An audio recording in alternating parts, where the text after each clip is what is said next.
I'm Riley Oleski from Paul Dwyer. I just won my first ever cross-country race at Sacred Heart Invitational, and you're watching RunnerSpace Live.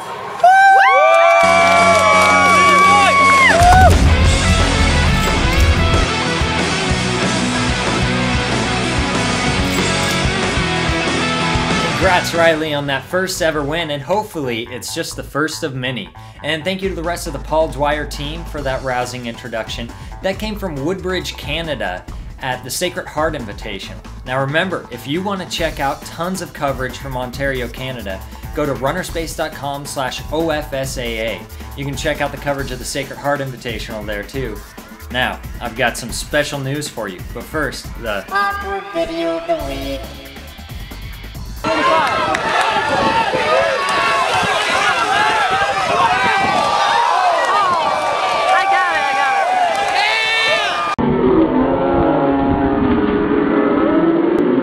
It's our birthday! That's right, the Bill Dillinger Invitational, hosted by the University of Oregon, marks runnerspace.com's 3rd year anniversary. We're finally out of our terrible twos. Let's celebrate. Drop the beat!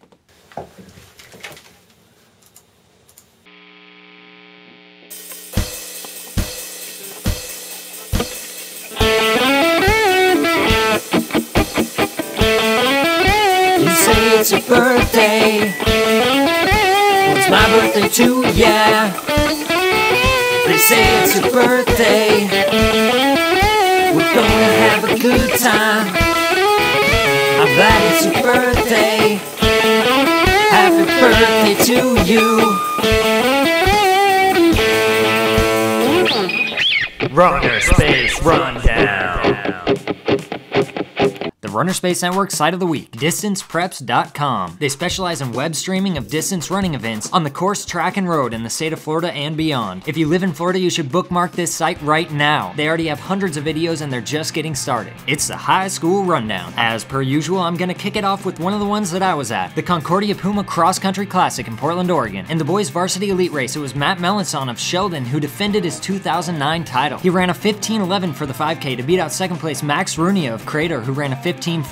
The Northwest number 5 ranked Crater boys won that race with 61 points. And actually, Crater swept the team titles, also winning the elite varsity race on the girls' side with 76 points. The individual champ was Priscilla Timmons of Skyview High School in Vancouver, Washington. She ran an 18:02 to win by 16 seconds. Raelyn Robinson of Siuslaw was second with an 18:18. Also, there was crowd surfing. At the Puma College Park Invitational in Texas, host high school College Park had a great day. They took both individual titles with Brian Gohlke on the guys' side running a 15:22 and Katie Jensen on the girls' side running an 11:17 for the 3200. College Park also dominated the girls' race with 24 points. The Woodlands High School, resting their top 7, still won on the guys' side with 61 points. At the Joe O'Neill Invitational in Delaware, Tatnall High School swept the team titles, led by Haley Pierce on the girls' side, setting a new 5K state record on the fast course with a 17:05, and Sam Parsons on the guys' side, 3rd overall with a 15:39. And 2 of the nation's top-ranked teams squared off in California at the Orange County Championships. The U.S. number 3 ranked Trabuco Hills boys team beat out the U.S. number 8 ranked Dana Hills, 58-62. And other top performances, Edward Cheserek, who was second at last week's Manhattan Invitational, put up the fastest time at the Brown Invite in Rhode Island with a 15 flat 5K. Armando Del Valle won the Florida Pre-State Meet with a 15:06. Catherine Fleur won the girls' race by 26 seconds in a 17:19. And lastly, at the Chili Pepper Invitational in Arkansas, the U.S. number 2 ranked girls team Saratoga of New York dominated with 37 points.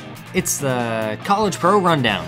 The weekend of NCAA D1 Pre-Nationals in Terre Haute, Indiana. In the men's blue race, Stanford showed why they're the nation's top-ranked team. They looked very strong, taking the top 3 places, led by the individual champion Chris Derrick. Iona finished in 2nd and moved way up in the national rankings from 18th to 4th. In the men's white race, as expected, Sam Chelanga of Liberty won with a time of 23:19, and Oklahoma got the upset championship with 106 points. In the women's 6K blue race, Risper Kamayo of UTEP won in a 20:03, and the number 3 ranked Florida State won with 115 points. In the women's white race, Lucy Van Dellen, the New Zealander out of Stony Brook University, won in a 20:08. The number 5 ranked Georgetown won that race with 100 points, taking down 2nd place Colorado and 3rd place Stanford, who jumped from 17 to number 9 in the rankings. But many of the nation's top ranked teams were not competing at pre-nationals this weekend, including on the men's side, the number 2 ranked Oklahoma State, who competed at the Arkansas Chili Pepper Festival and cleaned up. They took places 1 through 4 and won with 22 points. And they did this against other strong teams. They beat out the number 7 ranked Indiana and the number 10 ranked Arkansas. Also at the Bill Dillinger Invitational in Eugene, Oregon, the number 3 ranked Oregon men and the number 2 ranked Oregon women swept the team titles. The Oregon men went 1-2-3, led by Matt Centrowitz and Luke Piskedra in a time of 23:38, and they beat out number 6 ranked Wisconsin, who is holding their top runner. Oregon's Jordan Asay and Alex Kaczynski went 1-2 in the women's 6K, both with times of 19:25. And the top ranked women's team, Villanova, ran at Penn State, winning easily with 26 points over number 8 ranked Syracuse with 57. They were led by the overall winner Sheila Reid with a 20:23 for the 6K. Road Racing Rundown. The World Half Marathon Championships were held on Saturday in Nanning, China. It was Kenya's day, taking the individual and team titles. In the men's race, it was Wilson Kiprop, who set an all-comers record of 1 hour and 7 seconds and became the first Kenyan to win the men's race in 6 years. And the Eritrean Zersenay Tadese, who was going for his 5th straight world title, took second with a time of 1 hour and 11 seconds, but he came across the finish line limping badly. The top American was Sean Quigley in 19th, running a personal best 1:03.23. The women's race also saw an all-comers record from Kenyan Florence Kiplagat, who ran a 1:08.24. She was the 2009 World Cross Champion, and this was only her 2nd half marathon. And Ethiopia's national half marathon record holder Dire Toon took second, 10 seconds back with a 1:08.34. And the top American in was Stephanie Rothstein in 19th with a 1:13.37. Ah yes, the Amsterdam Marathon. New course record on the men's side, set by Getu Feleke of Ethiopia at 2:05.44. That was a personal best for him, as he beat out second place Wilson Chebet of Kenya, who was making his debut and ran a 2:06.12. That's good for the 2nd fastest marathon debut in history. Another cool factoid, the 4th place finisher, 20-year-old Abreham Cherkos Feleke, also made his debut running a 2:07.29. Apparently when this guy was 16, he ran a 12:54 5K. Incredible.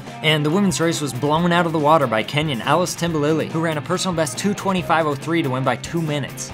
It's that time for a quick tip. Here's how you add content to bio pages. Anyone can attach content to someone's bio page, but that group or team's admin has the right to accept or deny it. Click the Add to Bio or Attach to Profile button underneath the content you want attached. This doesn't have to be a photo, could be a video, news article, etc. Start typing their name and you'll see a drop-down with available bios. But make sure the content is attached to the correct bio. In this example, Galen Rupp has a University of Oregon bio and a Nike bio. Since he's running for Nike in this photo, that's the bio I want to attach it to. Click the bio, then click Attach to Member.